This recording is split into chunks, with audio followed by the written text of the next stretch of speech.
நீங்கள் பார்த்து கொண்டிருப்பது ஜெயம் டிவி.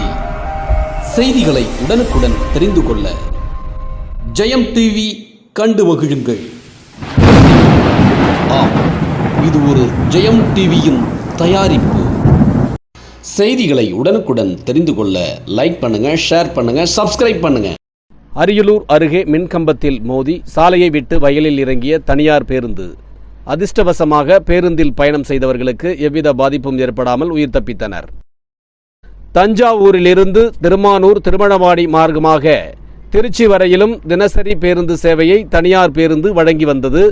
இந்நிலையில் தஞ்சாவூரிலிருந்து திருச்சி நோக்கி இன்று காலை சென்ற தனியார் பேருந்து அரியலூர் மாவட்டம் திருமணப்பாடி அருகே உள்ள புதுக்கோட்டை கிராம பேருந்து நிறுத்தத்தில் பயணிகளை இறக்கிவிட்டுவிட்டு சிறிது தூரம் சென்று கொண்டிருந்தது. அப்போது பேருந்து ஓட்டுநரின் கட்டுப்பாட்டை இழந்து சாலையின் ஓரத்தில் இருந்த மின்கம்பத்தில் மோதி வயல் பகுதியில் இறங்கியது. இதனால் பேருந்து முன்பக்க கண்ணாடி உடைந்தது. எனினும் பேருந்தில் பயணம் செய்த பயணிகளுக்கு எவ்வித பாதிப்பும் ஏற்படாமல் உயிர் தப்பித்தனர். மின்கம்பத்தில் மோதி அங்கேயே பேருந்து நின்றிருந்தால் பெரும் விபத்து நேர்ந்திருக்கும். டிரைவரின் சாமர்த்தியத்தால் அந்த இடத்திலிருந்து சிறிது தூரம் சென்ற வயல்வெளியில் இறங்கியதால் பெரும் விபத்து தவிர்க்கப்பட்டது. இந்த விபத்து குறித்து திருமானூர் போலீசார் வழக்கு பதிவு செய்து விசாரித்து வருகின்றனர்.